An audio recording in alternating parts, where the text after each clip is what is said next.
I know the experience all too well. You work so hard to find a potential affiliate. You nurture the relationship. You get them to commit to promoting, and then nothing.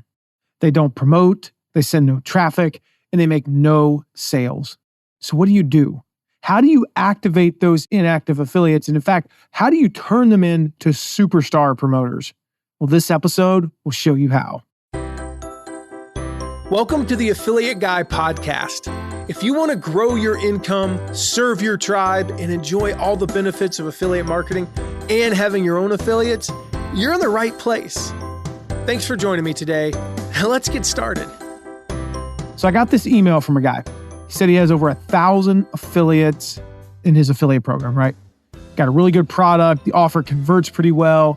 Good start. He's off to a great start. But he said only 42 of them have ever made a sale. 42. Just less than 4% of the affiliates have ever made a sale. I'm like, yikes. Like, we've had programs where we only had like 15%. Maybe it's a first promotion. Maybe we're only a couple months in. We might be down around the 13, 12% range. But 4%, that's not good. So his question, of course, was how do I activate these inactive affiliates? And I mean, even at 15%, 20%, 25%, like we've been in the past, or even north of that, that's still a lot of inactive affiliates. A lot of people that we worked hard to get and we didn't activate. No matter how awesome your affiliate program is, if you have more than a few dozen affiliates, you're going to have some that become inactive. You can have the best commissions, the best conversions, the best offer, the best affiliate manager, all that stuff. But some of them just fall off the earth.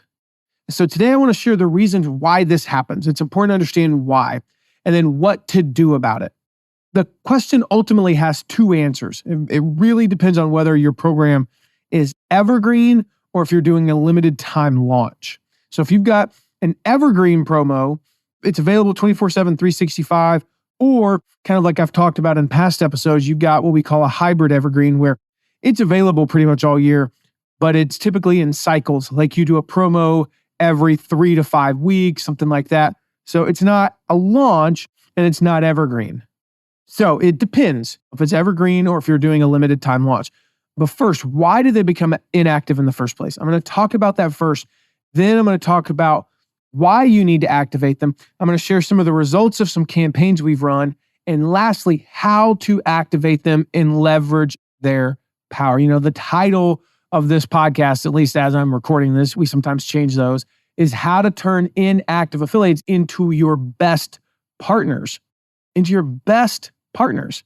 This isn't just about how to activate them, but how to turn them into your best partners. So first of all, why are they inactive? I talked about this in my New Year's resolution episode, and people wanted more. I talked about why are some affiliates inactive. Affiliates are just automatically promoting you. They need a gentle reminder to get active. In other words, you need to take action to get them to take action. The whole thing throughout this whole episode you'll hear is that activating affiliates requires intentional activity, intentionality. You can't just cross your fingers and hope it happens. So why would an affiliate become inactive? I got 5 reasons for you. I'm not going to go deep into these because I covered them in that episode. If you're looking, go back and listen to the New Year's resolutions episode. But I talked about, number 1, they signed up on a whim. They saw somebody else promoting. They're like, oh, that's good. Or maybe you're on a network and they're just like, oh, I'm looking for programs in that niche. And then they realize, oh, this is not good for my audience. Like, I don't know how to promote this. I don't have time to promote this. There's not much you can do. If somebody mistakenly signed up, just remove them and move on. If they were like, no, I didn't even mean to sign up. I don't want to be in your program. Okay, no big deal. The second reason is they're promoting a competitor. Now, again, I dove into this and I talked about what to do in this situation. The key here is you got to understand their why. Why did they switch to a competitor? And then fix that thing. Whatever it is. If it's commissions, try to offer a better commission. If you're not offering the right tools, offer the right tools. Give them what they need. I dove into that in that episode. If it's conversions, figure out how to improve your conversions. If it's your funnel, work on your funnel. If you're just being cheap, stop being cheap. Pay a better commission. If it's that you can't do a reciprocal promotion, then maybe reconsider that. It might be worth promoting them just to keep them. Or figure out some alternatives. I talk about these like there are so many things If you can't promote somebody directly, maybe it's not a good fit for you. You can refer people to them. Maybe you can introduce them to your affiliates. I can't promote you, but I'd love to connect you with our top couple of affiliates or maybe just some other affiliates. And that's worth it to them as well. So, number 3, they went out of business. Not much you can do about that. If they are inactive because they went out of business, I don't even count those. If they are not in business anymore, we just remove them and move on. Number 4 reason they become inactive is they get overwhelmed. They don't know how to promote. Sometimes they just don't know how to promote your product or service. Maybe they haven't done a good job of adapting to the fact that marketing has changed. Maybe they haven't figured out how to promote you on certain platforms. And maybe they're huge on Instagram. They got 500,000 Instagram followers, but they've only got an email list of 6,000. And they haven't figured out how to promote you on Instagram. Well, then help them. Help them. Your job is to help your affiliates succeed.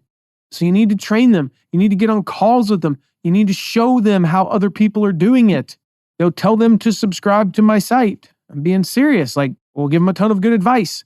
Give them promo checklists. Make sure maybe they have 500,000 on Instagram and they only have 40,000 on Facebook. Or are they not promoting on Facebook? Maybe they could get a little bit of traction there. Your job is to help your affiliates. And then the 5th reason is that they say they'll get around to it later. All right.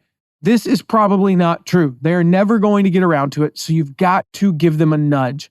Often all it takes to activate an inactive affiliate is just to remind them that you exist. They're never going to take action unless you give them a nudge. So we're going to talk about the how in a little while. I'm going to share specific stuff that you can send. But the idea here is come up with a reason, incentivize them. They're going to get around to it later. Well, how do you make later today? How do you make later next week or the week after? Second part here is, why do you need to activate affiliates? A lot of people well, duh, it's obvious why I need to activate affiliates. I'll have more active affiliates. But I know a lot of people who don't do it on purpose. They just assume the effort is not worth it. They think that if someone signs up and doesn't promote, it must just be this person's just crazy. They change their mind. They're not a good fit. Maybe they're just lazy.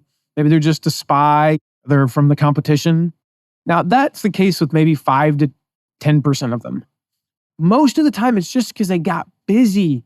They signed up on January 17th, and then on January 20th, they had a life event happen. And I just went through this myself. In our family, as I'm recording this, I mentioned in the last episode, I was coming off COVID. What I didn't mention was we had a daughter with 3 broken toes, a son who got sick. I had COVID. My wife was in the hospital and then had surgery for kidney stones. And we had the before that and the after that, all while I was dealing with COVID. Those things happen. Oh, and our brakes went out in our car, which it makes no sense because they had another 18,000 miles, relatively new car. And then the brakes just we're going to stop working. So we had to go get those fixed. All these things are happening. Sometimes that happens. They got busy. They got sick. In other words, life got in the way and they need that gentle reminder. So to say that you shouldn't activate them because, they shouldn't need that, that's ridiculous. When I came back, I had podcast episodes to record, a team to lead who'd been missing me for a couple of weeks. I'm not thinking about your affiliate program. No offense, it is just not high on my priority list. So for basically the 2 weeks that was going on in my life and the 2 weeks after, I don't give a crap about your affiliate program. So then a couple weeks later, you're hey, you reach out to me, you get me fired up again. That's all it takes. All it takes is just that gentle reminder sometimes. All right. So before I show you the who and the how and the when and the what and all that of an activation effort, let me share some of the results that we've seen. We did this with Shutterfly and Tiny Prints a few years ago. So when I took over the Shutterfly, Tiny Prints is one of their brands, program in 2013, we had more than 15,000 inactive affiliates. 15,000 inactive affiliates. Now, I mentioned before, we grew that program from roughly about 16 million. A couple years later, we were over 200 million, then over 300 million. And it started with this activation campaign. We did a little push, lasted less than a week. We were able to activate nearly 1,400 of them. 1,400 affiliates. This was midway through the year. Just the rest of that year, those affiliates produced over 400,000 in revenue. Now, it wasn't just about that 400,000. The next year, they were well over 1 million just from those affiliates that were previously inactive. And one of the things that also did is as we were growing this program, not only did that juice the program and get some additional revenue in, and a 6-7% growth just from that one activation campaign. I'm not even talking about all the other ones we did. But that one activation campaign got another 1,400 of them active, which produced additional affiliates. Because now they're promoting, more people are seeing them, more people are seeing us everywhere. And I shared a few episodes ago how it almost became like if you were in certain niches, that it was like step 1, register your domain. Step 2, set up WordPress. Step 3, sign up with Shutterfly as an affiliate. I joke when I say that, but that's what it became like because we were everywhere. Part of being everywhere was activating 1,400 affiliates in a week. 1 week, we activated 1,400 affiliates. We did one for Michael Hyatt. So that was evergreen. Michael Hyatt, he had a big launch in 2016. We had 944 affiliates who had not sent traffic after the first week. Now, this was about a 3-week launch, to be clear. So 1 week, we gave him a week. I'll talk about later about the timing, and I typically don't recommend waiting a week in a launch because your launches are usually shorter, but this one was a long one. 3 days later, 944 inactive. 3 days later, 291 of them were sending traffic. In total, those 291 who otherwise would have been completely inactive would have accounted for $0 in sales. Those affiliates produced over $104,000 in sales. Almost 10% of all sales in that launch came from affiliates who did nothing in the first week. One of my favorite activation campaigns was my very first one I ever ran for Learn and Master Guitar. And when I took over, I came on board and actually it was not my first one. I'd technically run them before for my company, but it was the first one I ever ran for like a client or an employer. And I took over. We had 704 inactive affiliates. Most of them had been a part of the program for more than a year. They were basically just considered dormant. Within a month of taking over, we had activated 261 of them. Combined, they helped the affiliate program grow from $2.2 million a year to more than $6 million within a year. Of the top 10 affiliates by the year end, by the end of that year, 4 of them were from that group of inactive affiliates, including the second and third largest affiliates. So we had 704 inactive. We activated 261 of them. 2 of the top 3, 4 of the top 10 were from that group. They had been completely abandoned. The previous affiliate manager, who was the CEO of the company, he didn't get them active. Well, it was just because he didn't do it. He didn't know how to do it. That was all it was. He didn't know how to do it. So in a launch, let's look at who is considered inactive. Well, it's people who aren't active, right? No, there's a little bit more to think about here. We consider an inactive affiliate to be anyone with less than 3 hits or 1 opt-in by roughly day 3. Okay, sometimes we'll do, if it's a longer campaign, depending on exactly how long it is, we might extend that as far as day 5. So why 3, why 1? Why 3 for hits and why 1 opt-in? Most people with only 1 to 3 hits or 1 opt-in, they tested their link. So I don't do 0. You can send 1 hit and I'll still consider you inactive. You can send 1 opt-in, 1 lead, I will still consider you inactive. So the reason we do that is because that was probably a test. And so I'll show you in a little bit when we reach out to them. Now, sometimes we'll raise that 3 number to 5 or 7. There's no perfect number. I just figure most people aren't testing their link more than 3 times. And so that's why we do that. And so depending upon the system you use, you just run a traffic report. It'll show you exactly who is inactive. I know with some reports, what we have to do is we have our master list of affiliates. So we've got our, let's say, 300 affiliates, right? And then we've got the list of their traffic. And we basically have to run it against Excel. And we take the ones that have 0 hits through 3 hits, and we dedupe it, and then it takes like 5 minutes. It's not that complicated. So that's who's inactive. In a launch, inactive in an evergreen program, there's really 2 types of inactives. We got your inactives and your inactive inactives. So your inactive inactives are, they've never sent traffic, or again, 3, 5 hits or less, maybe 1 or 2 leads, 0 sales. Like that is an inactive inactive. The second version of inactive, sometimes we call them stagnant affiliates or dormant affiliates. There's somebody who overall, they may have any number of hits and leads and possibly even sales. They could have done $100,000 in 2021. And now in 2023, they're completely inactive. They haven't sent a sale in 2 years. They haven't sent any traffic in 18 months. And so we'll look at those as well. So typically we'll run it for some period of time, depending upon the program. It could be anywhere from as little as 3 months to as much as a year. And we'll look at those periods of time for being inactive. So it's not just the total. Now, if you're on some funky system, and there are some out there where like you don't have access to reports by period of time, one of the things I recommend doing, and that I'm not going to mention Kajabi here, but I'm just kidding. Their reporting is terrible. There is no thing that says like, show me how many hits or leads or sales this person has in a period of time. It's total. Everything is total. So what we do when we have one client that's on Kajabi is we basically go in and grab the stats every month. So now we can compare, let's just say this affiliate on January 1st had 200 hits, 50 opt-ins, and 10 sales. And then in March, they have 300 hits, 75 opt-ins, and 15 sales. They're active. Now, if we get to June and they still have, whatever I said, 375 and 15, now they're inactive. They've been inactive for 90 plus days. We need to do something to activate them.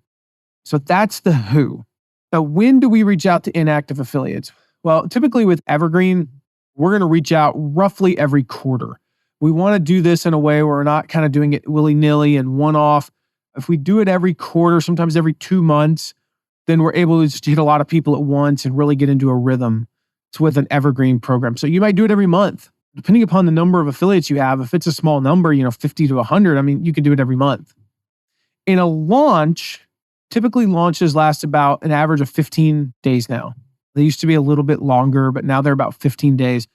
We will reach out the day after the second day of pre-launch content. So if it's a PLF, product launch formula style launch, where you've got like maybe 3 days of a workshop or 3 videos, and then a webinar, and that takes you through about day 10 or 11, and then you have 5-6 days of open cart. We will reach out the day after the second piece of content. So the day after the second workshop. So they've had time to promote the first one and a little bit of time to promote the second one, but not so much time that if we get them active that day or the next day, they don't have time to promote the second piece of content. Now, for some reason, the calendar is a little funky and the second piece is, or there's just kind of weird timing. We time that roughly around day 3 to day 5. So typically that second piece of content will drop maybe on the 3rd day. We'll reach out on the 4th day. So they've had basically no hits, no traffic. Again, 3 and 1, 3 hits and 1 opt-in, but that's basically nothing. So we balance that out. Then we'll reach out again. This thing, we don't just reach out once. We reach out again the day after the 3rd piece of content. You still haven't sent any traffic, basically. And again, we'll talk about the messaging in a moment. We'll reach out then, and then we reach out usually the day after open cart as well. This allows us to reach out 3 times, which is kind of a good balance between getting results and getting on their nerves. And so we reach out at different points and try to get them active. Now, if the promotion, you can use your judgment there. If the promotion you're running is different, if it's a 5-day challenge, then we're looking at, you want to get people registered before the challenge. So let's just say starting about 7 to 10 days before, we'll reach out. Let's say we start the promo 7 days before the challenge or summit or whatever, or the workshop even, where there's time before the challenge to promote. We will reach out after about 3 days. Usually we'll do it mid to late afternoon on the 3rd day. You've now had 2.5 days to get active and you're not. We want to reach out. And then we'll reach out again, usually the morning of the 6th day. And then usually the day that the afternoon that the challenge starts, like, hey, it's not too late to join. It's not too late to join. Come join us. Stuff like that. So again, 2, possibly 3 times if you can. And don't worry about the being annoying part. Kind of like I said, it's a balance. Don't worry about being annoying. They can't send you less traffic than they're already sending you. Like, you can't send us less traffic than your 0 traffic, basically. So what if you get on their nerves? Who cares? But we do want to balance, we don't want to be like every day, like, why are you active? Why are you active? That kind of stuff. So how do you reach out to inactive affiliates? The answer is very simple. You use any means necessary. email, text, DMs, Voxer, Skype, phone, smoke signals, carrier pigeons, like whatever you can think of, you use. Now, we typically use email. It's the easiest one, especially if you got a huge affiliate program. I mentioned before, 900 or 15,000. I can send 900 emails in 10 seconds using Gmass or something like that. So we'll use that usually for that first one. And then I'll take a look at it for the second one, and I'll reach out and maybe identify, let's say 20 or 30 or 40 that we have other contact information for. We're friends on Facebook. I'll DM them, that kind of thing. The key over time, you got to learn their preferred method of communication. So if they prefer text, use text. If they like chatting on Skype, you can do so much more with a 30-second Skype message than you can send in 15 emails. That's why we keep tabs on everyone's preferred methods of communication. We always keep that on hand. And I know for me, like there are just people I know if I DM them, I'll hear back from them in 2 hours. If I email them, it could be days. I'm the same way. You text me, I'll respond pretty quickly. I can't stand seeing, that's the only thing I see. I don't have email. I don't put email on my phone. And I check email about once a day. Typically, I check it 4 times a week. I'll put it that way. I usually miss a day. And I don't get very many emails to me because most of them are handled by my assistant. So because of that, it could take 36, 48 hours for me to respond to an email. Now, our clients, we have a different way of communicating. My team, we communicate using Slack. But my friends and people that I know very well text me. They don't email me. So if you text me, I can't stand seeing that I have I've got one right now. I got texted about 10 minutes ago. It's driving me nuts. It's like an OCD thing, right? I'm like, about ready to click on pause the recording and go answer this text. I don't even know what it's about. It could be spam for all I know. But I have to respond to that text. Email, I'm like, I'll get around to it whenever. So keep tabs on those preferred methods of communication.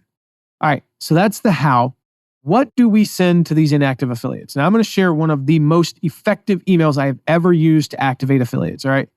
With a larger program, like I mentioned, 95% of your communication is going to be via email. So we're going to focus on that, get you some ideas just to get you started. This was an email I first used about 8 years ago during Jeff Goins' Tribe Writers affiliate launch. It was sent on day 5 of the launch to every affiliate who had 3 or less hits and 1 or less opt-in. All right, I'm going to read this email to you real quick here. All right, so the subject line was, everything okay, first name? So I used their first name, but everything okay? Question mark. Hey, first name, just checking to make sure everything was okay. I had you down to support Jeff's Tribe Writers launch, but haven't seen anything yet. There's still plenty of time to join in. The launch is going amazingly well, but it's not too late for you to get started. Let me know how I can help. That's what I'm here for. All the best, Matt. Now, there's 5 elements here. All right. First of all, it grabs their attention. If your name's Tim and it's everything okay, Tim, it stands out. Secondly, it reminds them of a commitment. I say, I had you down to support Jeff's Tribe Writers launch, but I haven't seen any activity yet. As Robert Cialdini, the book Influence, right? My team and I just finished reading the revised edition. It's the first time I've read that, but I've read the book overall, I think 4 or 5 times, listened to it a few times as well. He says, nothing is as powerful as the principle of commitment. We have a natural desire to do what we said we would do, right? So I make sure to remind them of their commitment. Hey, I had you down to support this promotion, but I haven't seen anything yet. Now, a lot of people ask me like, isn't that a bit of a guilt trip? And I'm like, yep. It is a little bit of a guilt trip, but it's also going to make them and us a lot of money. So I don't really care. The third thing it does is it encourages them. Twice, I say there is still time. There's still plenty of time to join in, and plenty I usually put in all caps. And I say the launch is going amazingly well, but it's not too late for you to get started. I make sure to point out that there's time. Like day 5, when we said that, there's people might think it's too late to join in. Oh, you're a third of the way through. No, I make sure to tell them that there's still plenty of time. So there's an encouragement in there. The fourth thing it has is social proof. People want to be a part of something successful. I make sure to point out that things are going great and I want them to be a part of it. It says in there, as I just said, the launch is going amazingly well. We did this with my book launch. When we did the activation campaign, we did it right on the heels of hitting some of the bestseller lists, the early bestseller lists. And so we pointed out, like, the book's already a bestseller. It's already a bestseller. Don't you want to be a part of promoting a bestseller? That's social proof. People want to be a part of something successful. And that worked really, really well. We only had something like 110 inactive affiliates.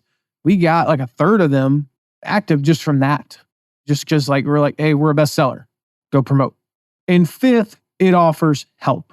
Let me know how I can help. That's what I'm here for, is how the email ends. Make sure that you are clear that you are there to answer questions and hold their hand if needed. Be able and willing to jump on a call with them, to give them tips, strategize with them and all that. I've probably sent, 200-300 different versions of activation emails. I've been doing this for 18 years now, here in a couple months.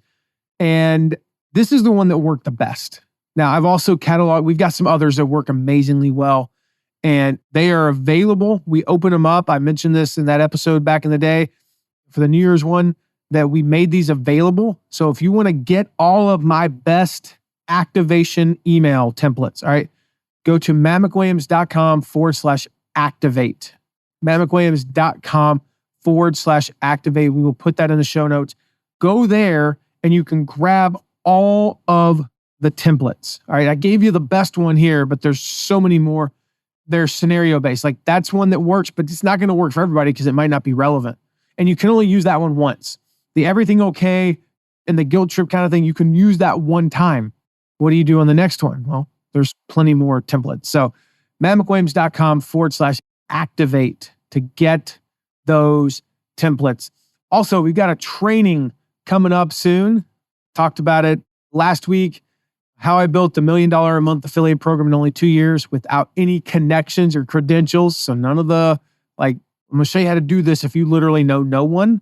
mattmcwilliams.com/million a month. That's where to go for that. We'll put that in the show notes as well. That's going to be a live training. So you want to make sure you get registered for that.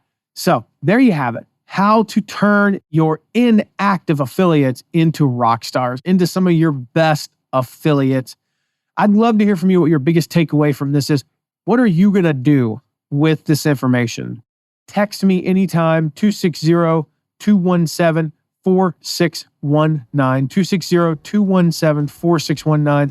I'd love to hear from you. We got links to everything in the show notes that we talked about today. And lastly, make sure you hit subscribe because you do not want to miss the next episode. I'm going to share with you 15 of the biggest affiliate program challenges and how to solve them. That's a big thing. These are challenges. I've faced every one of these 15. And almost everybody I coach has faced every one of these 15. Every client we've got has faced every single one of these 15. We're going to talk about what they are and how to solve them. So make sure you join us for the next episode. Hit subscribe so you don't miss it. I'll see you then. Thank you so much for listening today. Remember to check out all of our deep dives into affiliate marketing at theaffiliateguy.tv. And if you have a question, ask it at asktheaffiliateguy.com. Who knows? Maybe you even be featured on an upcoming episode. And lastly, if you haven't yet, make sure to leave a rating and review wherever you're listening to this episode. See you soon.